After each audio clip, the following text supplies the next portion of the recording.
All right, everybody. Welcome back to the Mission Roll Call Town Hall. As normal, my name is Whitaker. I'll be one of your hosts. And of course, on the other side, we have the esteemed Mr. Jim Whaley. There Jim, you how are go. you? I'm doing well. That's the best thing that anybody's called me today is esteemed. So Well, we're starting out well. sometimes, Yeah. look, if I want to get promoted, and keep a job, I've got to do my part. And Yeah. before you ask, Jim, yes, I'm wearing a Dolphins hat. I see Okay, right that. now they're 2-0 right now. I Okay, know. they're crushing it for the last two games. That is anyway. Yeah, and one of them they went overseas, right? They played the game somewhere and they won. Yeah. Yeah. Well, and it was overtime, one of them, but I still count it as a win. I mean, we still got take it as absolutely.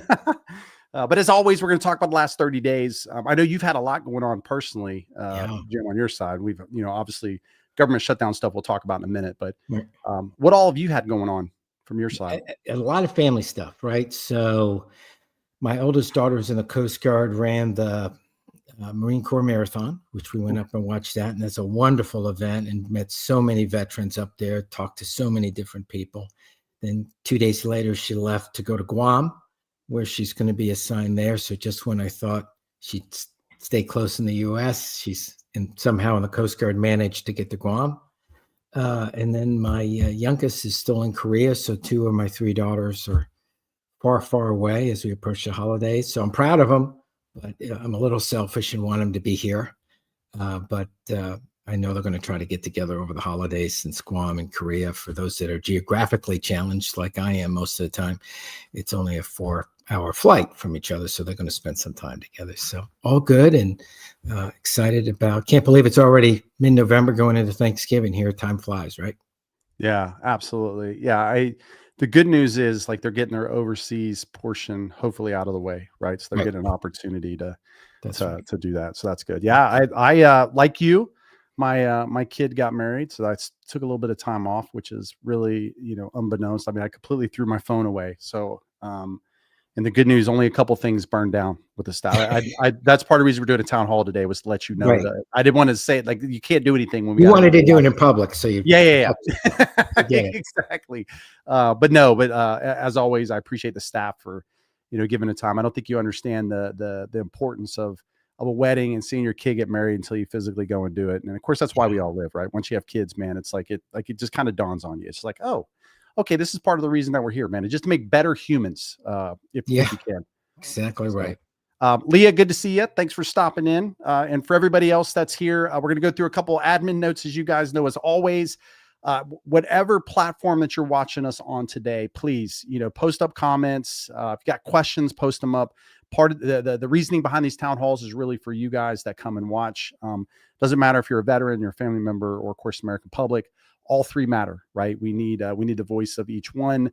Your experience and your perceptions is what helps shape much of the work that we do as an organization. The next one of these will be next month. So we'll have it on December 17th. Right. So that's at 1 p.m. Eastern Standard Time, 12 p.m. CST for those that are in Central Time. And we will, it'll be the same location that you're watching it now. You'll be able to do it. So whether you're on YouTube, Meta, wherever you are, you have the ability to do it. But if we talk about something you're not sure, you don't understand it, please let us know. If we don't have the answers, which Jim and I often may not have the answers, right? We've got amazing people that work inside of the team with us. I don't like to say for us, I like to say with us, because they help us drive the train in the direct, the location that we want. And then we can get that information to you, and we'll connect you to the right person as it's there. Last thing, the only way to get your voice is missionrollcall.org, right? Go there if you haven't gone there already. We've got lots of stuff there that we can have you guys do, polls, surveys, all kinds of things. And there's a lot of really cool features coming. So you have that as well. All right, Jim, let's talk. Obviously, the elephant in the room, as we'll call it, was really the government being shut down. Right. Good news, Congress managed to come to an agreement. We know that there are several pieces of legislation that was connected with that. So basically the passing of the continuum resolution, which is great. And some interesting things came out of that. So I'd love for you just to elaborate on that a little bit if you can. Yeah. So a couple things there. One is for the continuing resolution, we were able to, through your help and the surveys that we've done and the interactions that our team has had with key decision makers in DC and the team of one of Mike Desmond up in D.C., we were able to get the Second Amendment, Veteran Second Amendment Act into that bill, and that was important because that's the great news. The bad news is we have to do it again a year from now because it's only part of the resolution. But what it does is protects the rights of all of us when it comes to Second Amendment, our Second Amendment rights. So it allows us to continue to be able to get a weapon, even if we've asked for some help with some challenges that we may have with bad dreams or any number of things that before would automatically stop somebody being able to get a weapon. And of course, that's not right. You got to be able to have a judge involved and all these other things. So good work by the team on that. I think the other piece about the shutdown you could see that the American public was concerned about how veterans were being treated and the impacts to veterans. And so I did a lot of interviews, thanks to the team, and talked about the fact that 1 in 4 active duty military and 1 in 4 veterans have food insecurity issues, and that's before the shutdown. So when you add in the shutdown, that only exacerbates a very bad situation where families are struggling and individuals are struggling to make sure that they have nutrition and that they're taken care of. So we highlighted that with a number of major networks. And so I was busy on Veterans Day itself doing that. But it struck me that the American people understood that. They're supportive of veterans, and they weren't happy about the shutdown in general, but that only incensed them a little bit more that here are people, all of us, our families, those that are serving our families, in some cases not being threatened without getting the paycheck. And one of the things I talked about in that was, when you're just barely getting by, and now you're worried about that paycheck not coming in, and you're struggling to pay for groceries, put gas in the car, pay for child care. It's hard to stay focused on the mission. And so there's some issues there that needed to be addressed. So I'm happy we played such a key role, and under the unfortunate circumstances, we're able to get the voices out of veterans. And that's why those polls are so important. We were able to turn really quickly on some of that polling, share it with major networks and journalists across the country. Made a big impact. Yeah, absolutely. For those watching, right above me, I think, I don't know, it's somewhere. Yeah, it's right above you. Yeah, I'm pretty sure. Yeah, I'm you see how I turn it on and off. But anyway, the QR codes will pop up here. So if we're talking about a subject area or a thing, you guys can look and use your phones. We're getting spiffy around here. Okay, we're adding some really unique things. Next, we'll have things flying around. I've asked for a C-130, Jim, to go across and people to jump out, but for some reason, we're approaching that. I will need tech support. But thanks for that, Jim. I know Mike and you both spend a lot of time on this, just seeing it. I think, and the important thing that you talked about, and it was hard for me to understand, is that the way that our government works and how this goes is like, oftentimes you think, something gets passed, man, and it's just kind of like it's law and it'll last forever. And this is a good case of, hey, just remember, almost everything that we're doing, it's not a one and done. This is a continuous reminder for us to provide the data to those that make the decisions. And that's what Mike lives in each day, just to make sure they have the right data and the right information to make the best decision for veterans. So it's designed to be excruciatingly, frustratingly slow. Yeah. And when you add in the fact that only 3 or 4% of all the bills actually make it into law, you could see what we do is very important. Yeah, absolutely. Okay, so for everybody that's here, obviously, happy belated Veterans Day to those that are veterans. We thank you very much. Obviously, we thank the families also for letting you borrow your loved one. So we I know we didn't do this prior to, but we're letting you guys know. Jim, we obviously heard what you did on Veterans Day, which was a lot of news. I think I hit my head on the bed when I was rolling over at 8 o'clock in the morning, and you had already done 3 interviews, if I remember right. Yeah, it was a busy day. Yeah, it was extremely busy because my wife was traveling, so I had to put Rotor, the dog, in the bathroom in the other side of the house. and try to keep things quiet. And meanwhile, I'm talking and trying to stay focused on what the reporter's asking. I'm hearing howling, and you would have thought he was getting, attacked by some monster. It was just so frustrating. It was hard to concentrate. You got to love dogs, man. Yeah. Dogs have no sense of embarrassment. No sense of like, like they just do. Like, I just remember having a dog and I just knew that if people came over, that she was going to do something that she had never done before to embarrass, because you get like, it's almost like, it's a family member. So you get embarrassed with just like the silliest stuff. I know. I'll have to tell you the story. I don't want to tell it on this because that's not really what this place is about. Okay. All right. So this month's survey. So we have this month's survey that's just come out. Everybody can look up there. The QR code is there. Good news. This month's State of the Veteran Community, Belonging, Isolation, and Connection. We did some of these questions. For those that have been taking our surveys, you saw some of these last year. We got to gauge each year, right? We've seen some really good things that have happened through this year on some of the bills and legislation and stuff that the team's working on, also led by Mike and then, of course, Jim. So a lot of these questions may be like, hey, why are they asking it again the following year? Well, because we now need to check in, right? Are we still status quo? Are we getting better? Are we getting worse? And the best way for us to do that is that. So we'd ask you guys, if you get an opportunity, please stop in real quick. Take the survey. It'll literally only take you a few minutes. I think maybe 3 minutes total. Jimmy Brown, good to see you guys. Thanks for coming in today. Britt, always good to see you. We need a rotor pop in immediately. Okay, Jim, could you bring? Yeah, he said I can't. Oh, okay. He's at the vet getting groomed because he really just looks bad and gnarly, so, and he won't let me do it. So you're like out of here. Yeah, you get a haircut, brother. I just want to let everybody know Jim makes me do the same thing. I had to actually shave my beard today. And, I'm kidding. Yeah. Okay, so let's talk about last month's survey. And boy, oh boy, I was. We're not going to get into all these stats, Jim, but I'm looking forward to Mike and Roger and team kind of working through this and getting an article up. But I was very surprised, like I always am every time we do a survey. The results that come out from that thing and that we get.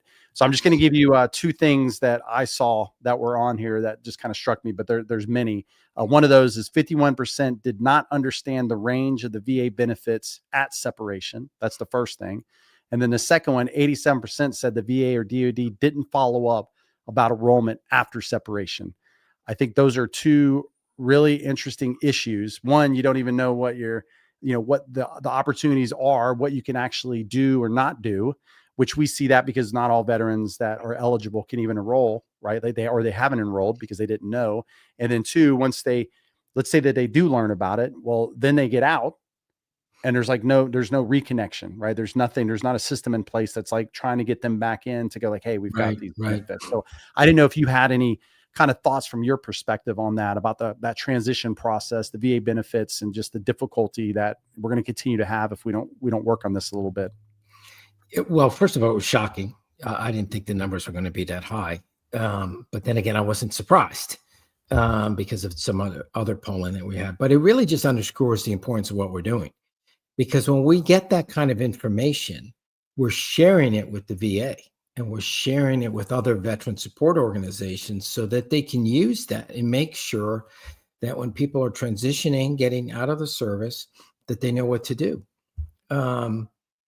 It's a complex system, and I know the majority of veterans vote for the fact, or they want the ability for, as soon as you get out of service, you're automatically enrolled in the VA. And that the systems will talk to each other, and that happens. And that seems like an easy fix to this problem. We'll have to explore that a little bit more and see where the hiccups are, where the challenges are with that. But that would seem to be, from the outset, from the majority of veterans, something that needs to be looked at. But the fact of the matter is that the majority of veterans don't know what benefits they've earned is troubling. Because those benefits could make a real significant difference, not only for you, but for your family.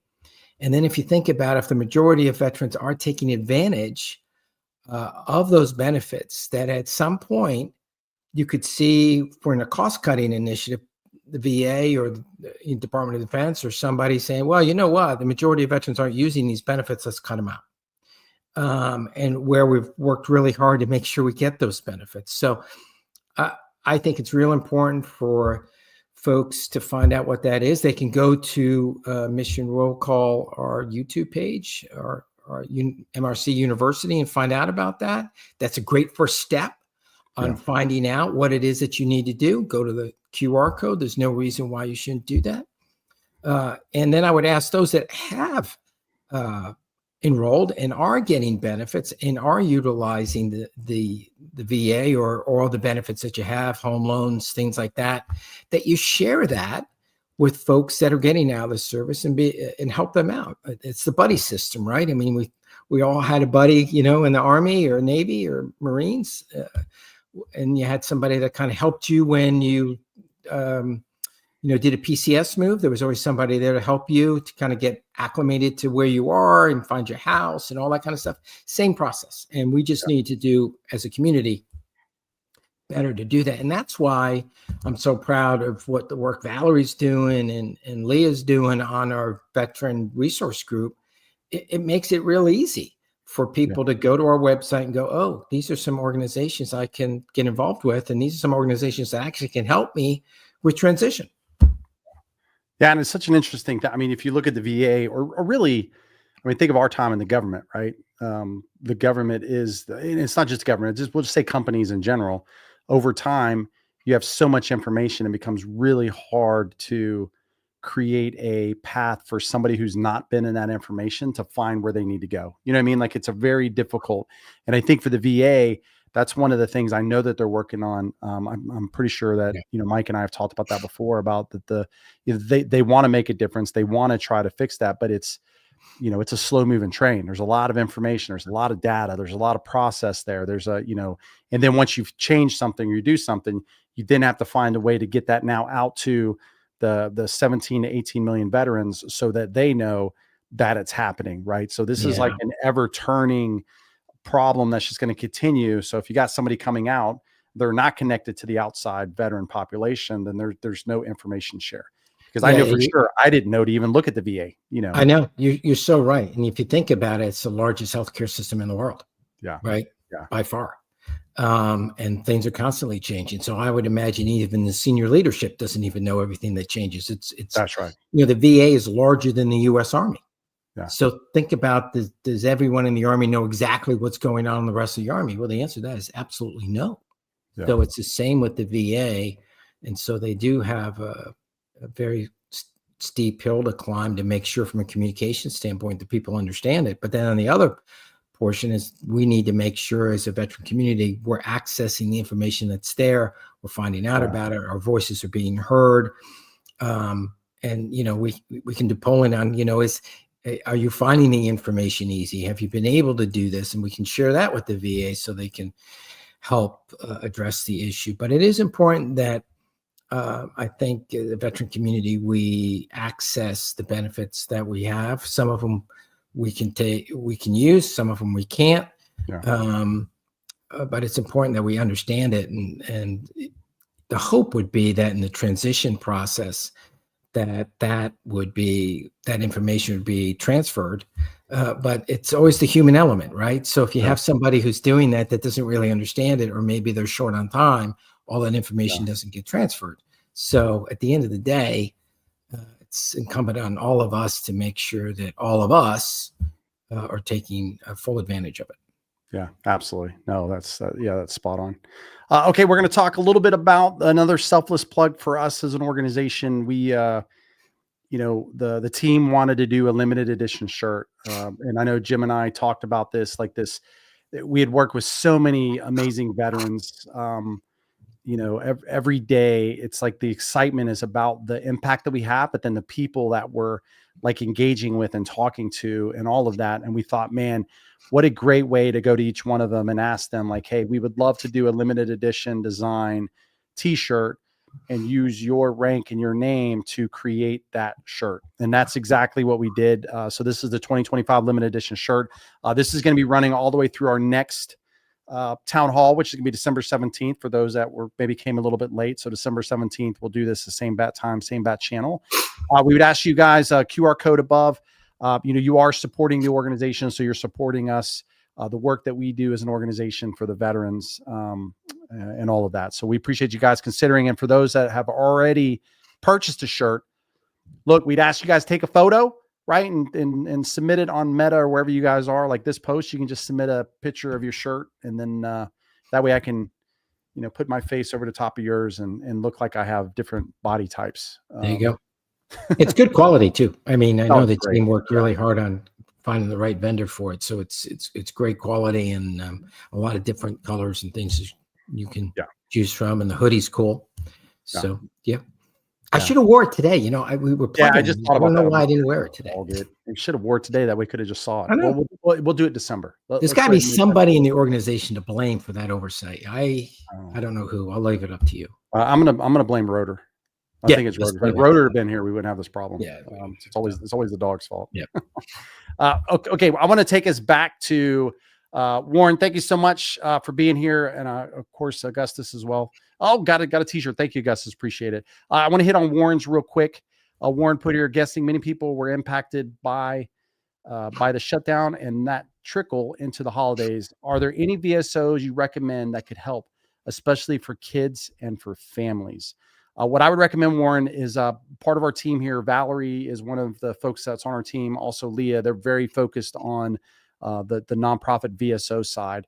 If you can send us an email at info@missionrollcall.org, we'll connect that, and then we can have that discussion with you to connect you with the right people and the right folks. We've got 86, I think, VSOs that we physically have talked to. We know that they're like fired up to support veterans. We see them doing it, and we've kind of brought them onto the team to be accepted of that. So we'd love you to do that if you can. So I don't know if you guys can post that up, that would be great for, at least the email so that they can use it. Okay, Jim. So when we got here, I think about the very first team meeting we had. And I remember us talking about, Blue Star families, Silver Star families, and Gold Star families, right? And like that recognition about it. And of course, one of our team members that, that we were lucky to get, Britt, at the time, we had never heard of such a thing, but she'd mentioned kind of like no star families, right? Like this idea that there was no designation for a family that endured the absence of their family member once that individual left service, right? Like, so these other families would always kind of be like in this tight knit tribe, like we talk about all the time for veterans, right? Like a tribe, a group, this feeling of belonging, where for Britt, where she opened up a little bit, was like this idea, like there's nothing there for the families that aren't part of those three groups. There is no designation. There is no indicator for that. So I was interested from your perspective, how important it is that, not that we create a new designation, right? Because that's not really our responsibility. We're going to do that inside of Mission Roll Call, by the way. We already have, because we understand where Britt's coming from. But from your perspective, that we remember that behind every veteran, there's a family of some sort. That could be a mom, that could be a dad, that could be a brother, it could be a sister, or it could be a wife and kids. Yeah. I mean, you think about our ability as veterans to deploy, to do the jobs that we did, and then raise a family at the same time. And I mean, they're in the service too, in a way, because they're worried about you. They're continuing to raise your family while you're deployed or involved with something else. You think about moms and dads worried for years as their children deploy, and no matter how old your kid gets, they're still your kid, and you worry about them no matter where they are. And you think about all the dependents, right? All those kids that moved so many times, had to change schools so many times and make new friends. I mean, that affects kids. Some kids adapt to it pretty easy, but some it really affects them when they have to move and leave their friends, especially when you talk about high school years. And usually that's the part of your career where you're a little more senior and you're moving more. So I think it's really important for us to, and I think that's why we, from the very beginning, talked about veterans and their families making Mission Roll Call. And we wanted them to be involved with taking the polling and having their voices heard, because we all know there's 18 million veterans in our country. But when you think about the average family size in the US. Now you're talking about 45 to 50 million people that have a direct relationship with those that are serving. And that's a sizable voting block. And that's a powerful voice to be heard. So when Britt said that, I remember it was at an offsite, she talked about it, and we all just went, yeah, you're onto something here. Let's talk about that. And so I thought it was very insightful. I'm glad that we were coalesced behind it. And more importantly, I think we've gotten a lot of feedback from people out there go, yes, thanks for finally recognizing this. So I think there's a lot of work to be done there. And love to hear from people about that and see what they think we should be doing. But I'm glad that we discussed it, and I'm glad we're engaging on it and we're sharing it with the audience, and hopefully more and more folks can get involved with that. Yeah. And I think what Britt, kind of what Britt was talking about, and I don't mean to speak for her, by the way, but just from my understanding of kind of the conversation, the goal was not to redefine the military star system or to create that. It was just meant to acknowledge that there's families that existed outside of those three, and not to forget about the service that they provided. And for those, you guys can read the post that we have an actual article on this. It's a great article for us. Yeah. And for us, like, we understand it at MRC because we are hearing the voices of both the veterans and their families. We're hearing from American public, and you put all that together and you start to really be able to like see a much broader view of where we are and understand that we always talk about that idea of, back when the American Legion and the GI Bill, and like that, if they had not stood up and did that generations forward, we would not have the GI Bill. We wouldn't have such a thing. So it's that same mindset now of start that conversation, because this is generations. My kid, at his age, I was part of that 20-year, war. So for me, he's seen, and he was part of that. We're not going to be out of that until he's my age, which is, probably a good 30, 35 years for him, so I think that there's a point there that she was bringing up. And for her, it was about being a kid. So that's kind of the next question I have for you. As we talk about veterans have like tribes, right? We always talk about this transition, and like, man, this is dual sided. You as a veteran have got to find your tribe. And at the same time, I just got a little bit of a cold here. Oh, you're good. Sorry. You as a veteran got to find your tribe. And then now you kind of understand a little bit more. It's the same thing for like kids, but like, how does a kid do that? If they're in military schools and they're going through the system, and I'm going to on base, and all of a sudden I get lifted up and then I get taken to, somewhere else. Now that child, you're expecting them to be able to have that same mentality as like a veteran, and that could be really, really difficult. So I don't know your thoughts on that. Yeah, it's funny you bring that up. I was talking to my oldest daughter, and when we lived at West Point, that was my final assignment. And then we moved to New Jersey, where I was taking the job, making the transition. She was having a hard time those first week or so. And finally, I went and asked her, "What's going on, honey? You seem very out of sorts, and that's not you." I think she was a third or fourth grader at the time, so still a little girl, right?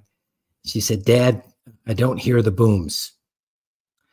And I went, "Booms?" And then I realized it was the cannons. Yeah. Because we lived right in the center of post, and in the morning, the cannons would go off, right? And then in the evening, retreat, cannons would go off. So her day was kind of guided by those booms. And I didn't really think much about it, but a little kid getting up for school, coming home, all that kind of stuff. Yeah. And it was gone. It just wasn't there anymore. Right. So I had to explain to her that, you now have to use a clock, and I really can't put a cannon out in front of the house. I wish I could, but it was so cute. And it was just a minor, kind of transition, but, think about it now, it was big. It was important to her at that young age. And then you think about kids that are doing that in high school years and later. It's a huge transition and very difficult for many people. And it's not just the kids, right? It's the mom and the dad and all those things. And that's what we talk about in transitions, the ability to, have a good network and find meaningful employment and all of those sort of things that are so important to have a successful transition. But just because they're little kids, it's not a little problem. To them, it's a big problem. No, 100%. Yeah. I mean, that's why we do everything that we do too. So it's, such a powerful thing. And Britt did reply and said that I'm allowed to speak for her. So I'm going to call her husband and see if I can get a little bit of money for, new pair of shoes. I'm just kidding, Britt. But she says, thank you for supporting me and my experiences. Britt, it's easy. Look what you do every single day. There are many families that go through divorce or separation and lose the military community that they grew up in. That's just one example, but so important to feel seen and heard. Yeah, and we definitely love to hear, just like Britt says here, we'd love to hear from you guys on this. I mean, the idea of the No Star family for us is just, again, we just don't want people to lose. It's kind of like that idea of 9/11, right? I for the first time, I never thought in my lifetime that I would meet somebody that did not know about 9/11. And not even 3 days ago, I talked to a younger person and I asked them about, and they did not know what it was. Yeah. And that was the first time I was like, wow. I mean, that's interesting, right? Well, now you have people in the military that were born after. Yeah. Right. So it's time flies. Yeah, absolutely. So yeah, we'd love to hear y'all's thoughts. And again, if you guys have questions or anything that you have on your side, please, post them up and we will, we'll do it. That's what I'm talking about. Fins up. Back to the No Star thing. It's also those positive stories. I mean, I've met people where, they're not in the military or not a veteran, but they say, I grew up on this and such post. That's right. And that was, and it was positive for them. They had a great experience and they have fond memories of their mom or dad being in the service and all of that. So I think it's important to capture that in a way, and we all know it, the whole family serves. That's right. And to recognize that, and it makes you unique. You know what I mean? Makes you unique. Absolutely. I mean, in a world where we're all kind of the same, man, it's it's a unique thing to do it. Well, not only do we have a powerful story from Britt this last 30 days, like we said, the team has been all over it. I was actually on the outside of this, and the team does great. But Mike Desmond, which for the folks that don't know, Mike spends a lot of time focused on the advocacy side for us as an organization, and helping make sure that your voice is delivered exactly how it should be through everything. We had done the survey. Mike spent some time to kind of throw 3 articles together that I would implore you to read. They're very well done. We're only going to go over 1 article today. We're actually going to go over the next 2 on the next town hall. And like I like to do is to go into something where I really haven't read it and put my own twist based off of what I hear Mike is saying. And then Jim, I'd love to ask you some questions as I kind of go through this. So this is my take. Highly recommend that you guys take a little bit of time to do this. The basis of this is that veteran suicide has kind of remained flat for nearly 2 decades, right? Like this is one of the ways that we, I like to say coerced, and that's not really what happened. But one of the ways that we got Mike here is through the passion that we have on the idea of just veteran issues in general, right? Over time we all become family. Sometimes we're gonna, you're gonna have things, but like in this space, we know that we want to make an impact. Veteran suicide is one of those where it's just like it's bewildering. We spent billions of dollars, we've been doing the thing, and there's no change. One of the things I read that Mike talks about is this idea that it's a very reactive process. Like there's not a, veterans are already in the crisis. You can't, it's kind of where we talk about, Jim, like I got to know the problem to fix it. Like you can't if I'm just spinning around in the middle, just trying to put out fires, but I'm not putting out the guy, that's 30 feet away, lighting each one of the flames that are coming. You're never going to get past that thing. Yeah. And I think Mike does a really good job. I'm definitely simplifying it just so everybody knows. But there's a simplification of that's what he's saying. Like this is a reactive process. They're already in crisis. We're not going to that front part and really focusing on it. So here's thought 1, or really, I guess, kind of second, but one of the first thoughts that came from it. And we've got some polls and stuff here, surveys that the team will put up so you guys can see them. But the first one is veterans miss a sense of camaraderie, right? Like there is that sense that there's something there once they leave service is a little bit more of an issue. And I think we all feel that. So I wanted to kick that over to you, Jim, for your comments. Yeah. And it's amazing when you look at that number, right? It's 85% recognize that you have, that's significant, right? It's either it's either strongly agree or agree that that sense of camaraderie plays a key role. And we know that because we all can identify with that. It's one of the things I really missed when I first went into corporate America was, at the end of the business day, you went home and there was just none of that camaraderie or being part of something bigger than yourself. And Yeah. it just, it makes you then reminisce about the impact you had when you're in the service. And so then you don't feel really positive about the job you're in. So then maybe you're not doing as well in the job that you're in. And so then you change jobs, and then and Mike does a wonderful job of weaving all these things of how it all connects to each other. But if you don't recognize this from the beginning and put in some things that are going to mitigate it, and by that, I mean, understand that you're going to have that feeling. So how do you lessen that feeling? Well, you have to find something else that's going to make you be part of something bigger than yourself. You're going to find it. You got to find another group of people that you're going to do a network with, and you're going to have camaraderie around. And so no one's going to do that for you. You own that. And we know that those things, if they're not in the system, it contributes to kind of a negative slide in your psyche and your performance and in your relationships really with other people. And those other people are normally your family. And then that friction starts. And so I think it's important that this was highlighted and talked about. And I think we need to share it and really read it.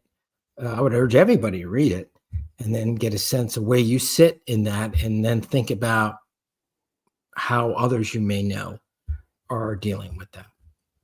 Yeah. I had an interesting take on this, because when I read this, and I'm in a lot of chats and stuff, and John's kind of talking about it here, with his question, and I'll read it in a second. But one of the things that hit me, and Mike probably did not mean for this to happen, but when I read it with the camaraderie and some of the other areas that are here, there's this point of like, I asked myself, like, what have I done? Right. Like every day I wake up and I do this job, right? Like I do. And I call it a job, but for me, it's it's a passion. I love this. This is like, but then in my personal life, I say, well, once I take my MRC shirt off, figuratively, right? I've taken this off and I move into, when's the last time that I reached out to somebody that was in during my time to see how they're doing, and then how I can help them coming out, right? Realistically, normally I'm waiting for them to reach out to me.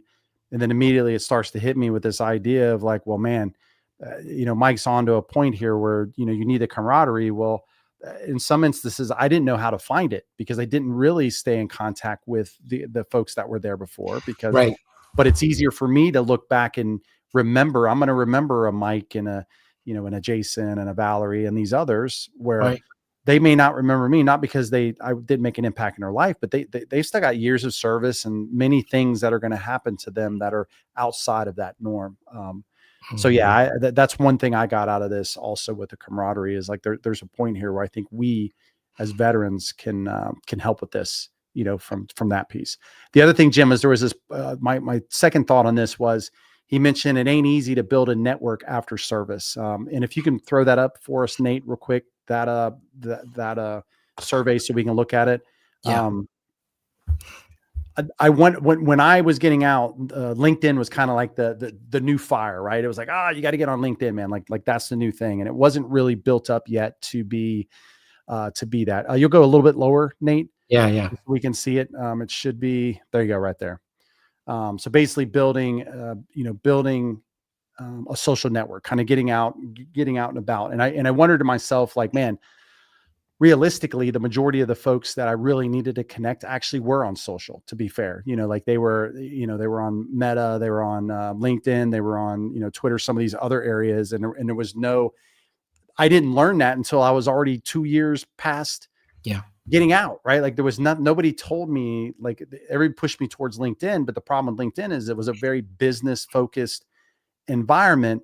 It didn't put me back into this idea of camaraderie, which is that first thought that Mike had. And I'm like, oh man, okay, this is an interesting quandrum just for my own mental state of, man, I'm getting told one thing and this other thing, and then those things aren't intersecting. So I don't know what you think, Jim, from your perspective on building that network, and how that impacts also what kind of Mike was talking about in this article. Yeah, I got a lot of thoughts on it. And I think it is so important. And it's important to kind of start that network actually before you get out, right? That you're starting to build in the community where you're going to live, in the places that you work. You start that process before you actually hit the ground, because it takes time.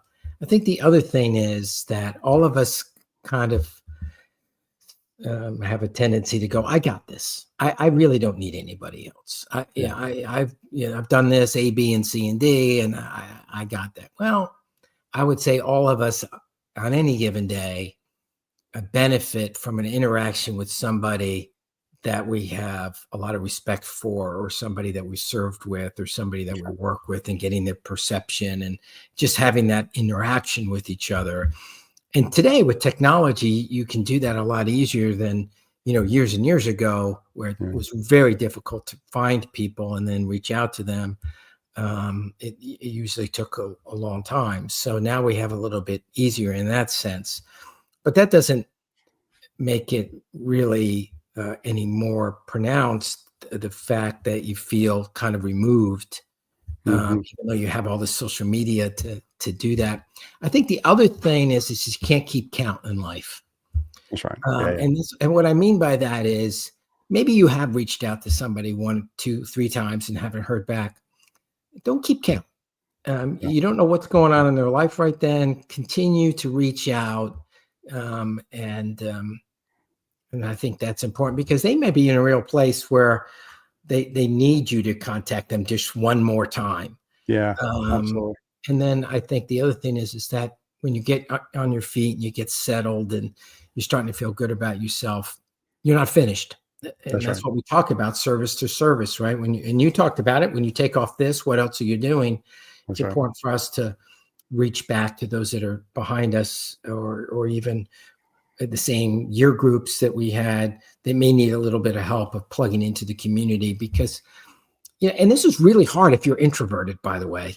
That's right. Yeah. Right. If you're an extrovert and you can walk in the room and shake hands and talk to people and that this is easy. But if you're an introvert, which a lot of people are, I don't know what percentage, but this is draining. This takes a lot of effort, and it's the last thing you want to do. So, and we talk about that in some of our other podcasts that we've had, and I think on MRC University as well, on networking. So, and then I would say to anybody who's on the call that needs a little help with us, give us a call. I'm happy to talk to you. I'm sure Ray is. I'm sure the whole team is, from different perspectives on how you can do that. Yeah. And that old adage, transition never ends. Like, it's like you will always be in a transition state after military service. Wendy brought up here, finding a new unit is the most important thing a transitioning soldier can do outside of being patient and setting up benefits. It was important for my husband. Yeah. I mean, that's that idea of a tribe. That's that idea of finding somebody's, others that you can share, life with. It just, it's just so important. I mean, we continue to see it time and time again. And John, we're not moving past your comment too fast, but I think yours is a good kind of reminder that, veteran suicide is part of why we are here. And it's one of many, right? You as members, or we'll say supporters of what Mission Roll Call is, which is basically us supporting your voice, getting it there. We understand that there's things that you guys are telling us that you want us to focus on, and suicide continues to be it. And we are all very focused on trying to figure this out, man. It's like, it just can't continue. And it's just hard to just watch it and not try to fix it. I mean, we're doing everything we can. All right. Anyway, so the thought 3 was this idea of adding structure opportunities for connection after service. And Nate, if you guys can pull this up. This idea, part of it's like the survey, but then I read what Mike has put. And the interesting part for me on this one, like this is not like, I mean, and Mike says it like right at the thing, right? These are not exotic solutions. I mean, the Right. idea here is just like put in a process to help with adding structure to set people up for success. I like to tell the story for me. I got out of the military. One of the things I did is I found the USO. I was doing transition stuff at the time, and I was not the right guy to be doing transition stuff. I wasn't. Why? Because I really had not transitioned yet. I just went to the US. Like I'm still doing, military stuff. I didn't know. And the majority of people that are walking into my office to ask for support are folks that are looking for Fortune 500 companies or Fortune 50, or they want to start their own business or these things. So there's a part of this where structuring these opportunities with the right people and the right framework can really have a huge impact on the transitioning service member and the family, because that's an important part here. We often leave out the family as part of this, and really the family should be way more involved as this part. So I'd like to kick it over to you, Jim, just kind of your thoughts here. I mean, obviously we got the numbers here, but the idea of having that preventive wellness, the opportunities kind of there for you, and as part of that process as you're moving through. Yeah, I think it's important to just embrace the fact that transition is going to be difficult, no matter if you have a job lined up or not. You know where you're going. You don't know where you're going. I think some people just underestimate it and wait too long. They don't talk to people. And then you have to get involved in the community in some way, shape, or form. So if it's not a veteran support organization, we have 86 on our resource directory that we've talked to, we've worked with. We know they're doing great work. It could be something as simple as getting involved in a local chamber of commerce, a Rotary club, coaching a little league team, all of those sort of things that just get us plugged into the community. Because at the end of the day, no matter where we came from, what our demographic is, what our social economic background is. Yeah. The one strand of DNA that goes through all of us is we like to help other people. Yeah. We like to be involved in helping and serving. And that's part of our DNA. It's the way we're hardwired. And to suppress that, not to recognize that, is a mistake. And so I think you just have to embrace it and try to get involved with it. And the busier you are, the better off you're going to be in that process. So I just say dive into it. And you might get into an organization that's not the right fit. That's not the end of the world. That's right. There's a bunch of other ones to get into, and you learn from another one. So I think it's just getting involved. And to your point, it's thinking about the whole family as well. And there's not enough work being done there. And I'm so glad that we're addressing it. And we have a lot of family members that I think are taking our polls and taking our surveys and getting involved with it. And that's good for the whole community as well as us. Yeah, I can't wait to talk about the other articles. And Nate will put the QR code back up here for everybody. I would ask you guys to go out and read the articles from Mike. They're very good. We're going to talk about the second and third article and the next one. I really wanted to focus on this one because this one, the mental wellness is like that, like that's the, that's the epidemic, right? Like that's the start of this. And I went through, all of us go through it. It's this, like, I gotta belong.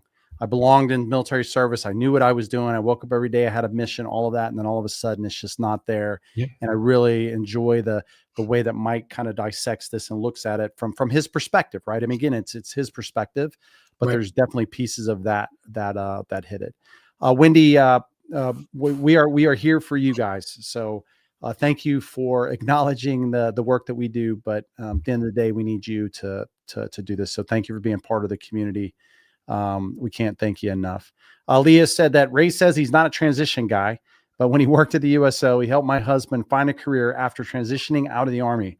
That was 2017, and my husband is still in that career field today. Hey, every once in a while, a horse can find water. You know what I mean? Yeah. Even a broken clock is correct twice a day. Exactly. There you go. That is just called hard work, and I absolutely want to help. Right. So that's a great story. I didn't know that. Yeah. That's wonderful. Yeah. It is a true story. Yeah. I help people every once in a while. Like it's not all the time, but every once in a while. Pete, good to see you, buddy. Hope you're doing well, man. Scott, good to see you, buddy. That's right. Yeah. End of service doesn't mean stop serving. 100% agree. Like that's the whole point here. So I think from our side, Jim, I think what we're saying here ultimately, and what Mike's getting at as part of this, not the full thing, is we also have to reach back into that pot and make sure we're reaching in for our brothers and sisters to help them. Yeah. Because it's hard to see over the wall. You don't know what's over the wall. I do. Yeah.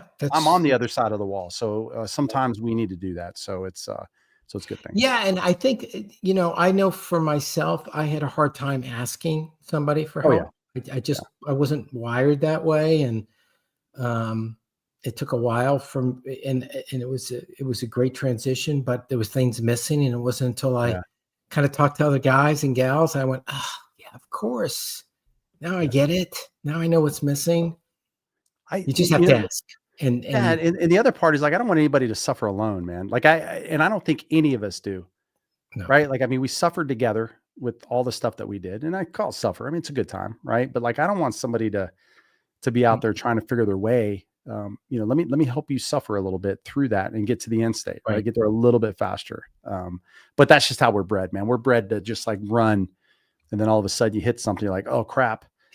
Okay. Maybe I'll do my first swipe, and try to get somebody to help me without telling them I need help. Hey, how are things? Hey, yeah, great, man. Saw you transition. How did it go? But you don't want to, hey man, I'm having problems. You just want to kind of beat around the bush. No, yeah. And you think about everybody you talk to when you meet them and they're going through a transition and you ask them how things are going, everyone 100% say it's going great. Yeah, it's going great. Yeah. That can't be true.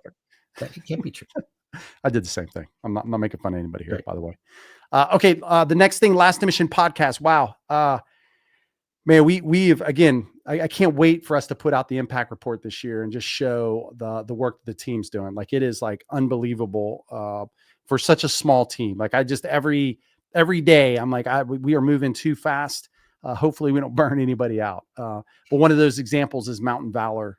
So one of the folks on our team, Jim, as you know, P Funk or Jason, for those out there, had an opportunity to meet with Mountain Valor, and we had an opportunity to, just to support them. And the cool part about all of our time and other nonprofits, the one thing we wanted to be was to be a light, a beacon, and somebody that would not, kind of be going against another nonprofit, being like an obstacle, but like opening our arms and pulling them in and saying, hey, what's ours is yours and what's yours is yours. Right. Like at the end of the day, we don't want what you have. We want to support you, because at the end of the day, our job is supporting veterans. You support veterans.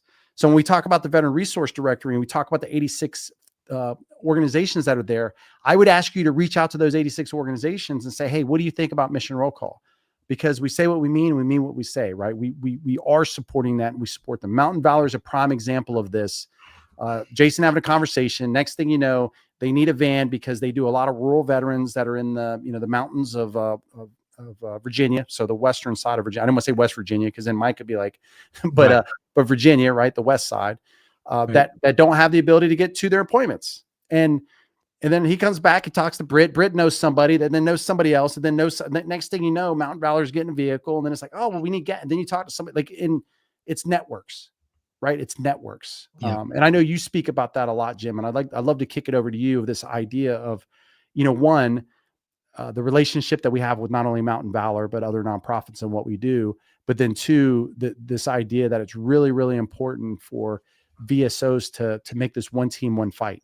Separation is not going to get us to the end stop. Yeah, so much unpackaged there, but I think when we embarked on this early on, we talked about the fact that we wanted to be a hub. We wanted veterans to be able to come to our website, find what they need through our resource directory, and we're doing that, and tell their stories through our podcasts and through the media and all of that. No one else is doing that. At the end of the day, it's important for us to support veterans. And if that means that we can do that through another veteran support organization by getting them the assets that they need in the area that they need and what they do, their specialty, then we're going to do that. And many times when I do an interview, I talk about another organization and actually plug them and say, you should support them. Because at the end of the day, we want to make sure that veterans get the help they need, that they are flourishing in their transition, and that their families are doing well. And so I don't look at it as competition at all between other organizations. I want to make sure that we do it in a way that supports other organization and helps the greatest amount of veterans. And to me, that was the classic story of the team just getting it done.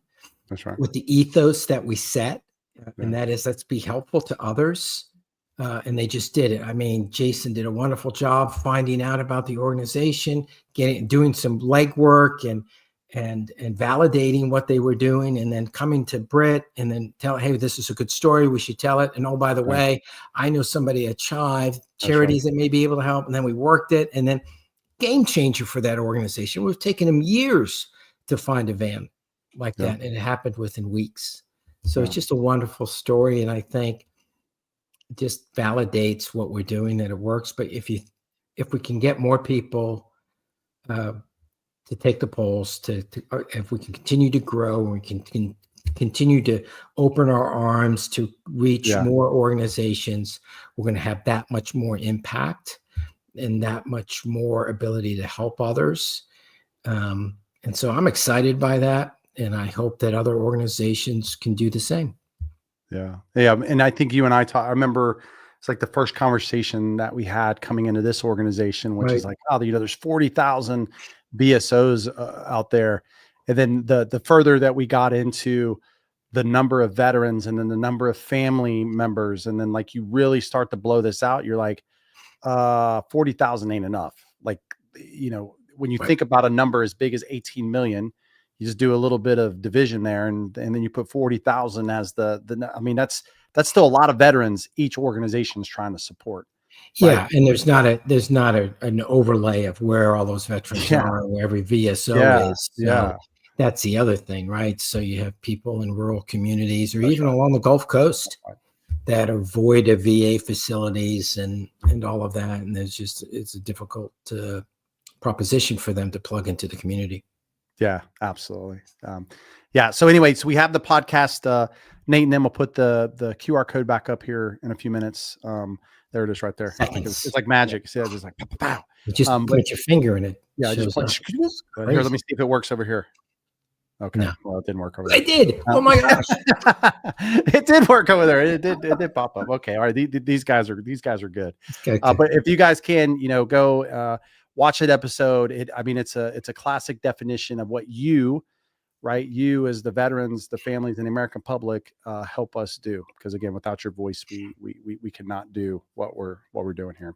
All right, we're gonna get to our favorite part, Jim, which is answering a little bit of questions from the audience, which is good. I mean, we're at 57 minutes, so if all goes well, we'll finish this when we finish it. Unfortunately, okay. I blame Rotor for the time that we went. Oh yeah. By the way. Oh yeah. Okay, so we'll go to the first one. Let's see if I've talked to this one. I have not. So it looks like Warren guessing many people were impacted by the shutdown, and that'll trickle into the holidays. Okay, yeah, we talked about that. So Warren, again, just a real quick on that. If you can shoot us a message, shoot us an email. We'd love to connect with you a little bit more on that, especially if you're here right now. Okay, John asked, new here, but what does becoming a member with mission roll call mean? Well, we can't get into all the finer details of becoming a member because we got a lot of features that are coming. But what I will tell you, when we say member, John, that means being part of the community, right? Your membership is giving us your voice. That's what we're asking for. That's right. Becoming a member on the website allows you to get notifications when we have polls and we have surveys. That way, each month you're going in, you're taking these surveys, and you're getting your voice heard, right? And look, if you got a family, you got other folks that that are served, we need it. We need your voice. We try to keep the number of surveys and stuff down to, I'm not going to say a minimum, but we do less than the amount that we do, so that we know, like, hey, every month we're going to do this. We're going to put a survey out. We want you to come. And like we did for the shutdown, we actually, last town hall, we had a poll that we put on the page for you guys to take. And then that's right. Mike and team delivered that almost immediately. So thanks for that question, John. That's what it means. missionrollcall.org. We'd love to have you join there. Jim, I'm going to push this one over to you to answer. Please. So Tori says, COVID and post-COVID perspective, it has been much harder to find that camaraderie since COVID. Although in many ways, the veteran community has been better about it. I don't know your thoughts on that. Yeah, I agree. I mean, COVID was a major change in society, right? And a lot of people were isolated, and there's some people that are still suffering from that, not only physically from the disease, but also from the isolation of that, of not going in the office and losing jobs and all of that. I think what separates us as a military community is that, like I mentioned earlier, I think we want to help each other, and we have organizations like ours that are trying to bring people together. There's a lot of civilians that just don't have that, right? I mean, it may be your college that you went to, or your football team you were part of, or a church group or something like that in your community. But I mean, we truly are a melting pot within the military of people from all over, from different branches and different backgrounds. So I think we have the ability to do that more at scale and help each other out. So, but boy, it takes effort, right? Yeah. But thank you for that comment. Yeah, absolutely. Scott, good to see you, buddy. Thanks for always coming to these, man. So I appreciate you. Hope you have a wonderful Thanksgiving, buddy. Okay. The next one is from, looks like Ben Whitney. How can those of us who didn't serve help to connect those who want to help somebody? It's a tough spot to be in if you want to help, but don't know how. Ben, we talked about this a little bit at the beginning, right? Like this idea that there is an important intersection between veterans, their families, and the American public, right? All have perceptions and want to support. The best thing you can do is also provide your voice, right? And I know you're thinking is kind of like, oh, well, that's, I mean, well, how does my perception? Well, it matters because, oftentimes, even though I don't completely agree with this, what I'm about to say, but oftentimes for some, perception is reality. So understanding what you are thinking and how you visualize something helps us understand what decision makers may also be thinking, right? Because that's normally how those things filter in. So that's the very first way I would tell you, become part of the community, become part of the organization with your voice, take our surveys, take our polls. That's probably the most important thing that we could do from that. The second part is we have not released the volunteer program yet, but it's close. Like it's close. The team that's behind that, which is Valerie and Leah, as you guys can hear us, we're talking about, almost the same people over and over again. We're a very small team, but those two will, be more than happy to kind of pull you in, Ben, and then talk a little bit about, how you'd like to get involved with that. And there's a lot of really great opportunities. Again, we like to go out to other nonprofits and VSOs events. We like to be part of it with them. We do polls and surveys out there, and we need volunteers to come out with us, interact with those veterans, and be part of it. It's one family. So Jim, I don't know if you had anything else you wanted to add to that. Yeah, I would say you're not alone. I mean, there's a lot of organizations that have people that volunteer for them, and we hope you volunteer for us, that have that weren't veterans. I think of my years at the USO. We had thousands of volunteers across the Southeast. The vast majority of them were not veterans, but they had an affinity and a love for those that did serve, and they wanted to be part of that. And they were the greatest people I ever worked with. But they had a dad who was in the military. They had a brother or a sister, grandfather. Just because you didn't actually serve in the military doesn't mean that you can't support veterans and use your expertise and your passion to do that. Yeah, absolutely. Well, we'd love to have you. Heather asked, so I saw y'all at the event in Texas. Awesome.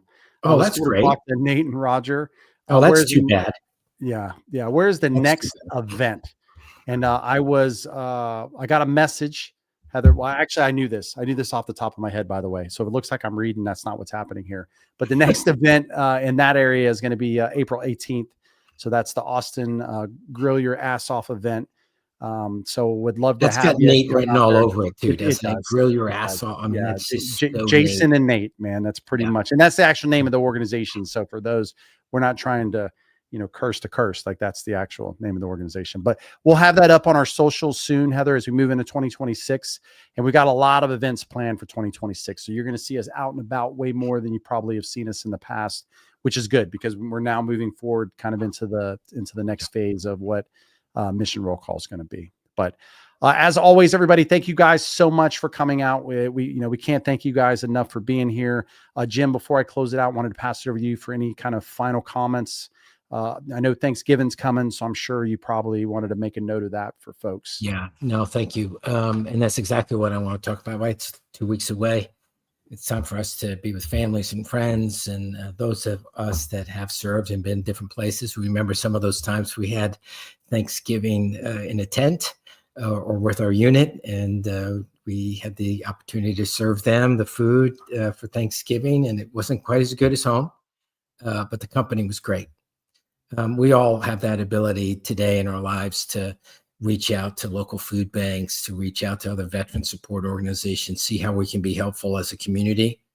I know you all will do that because that's who you are.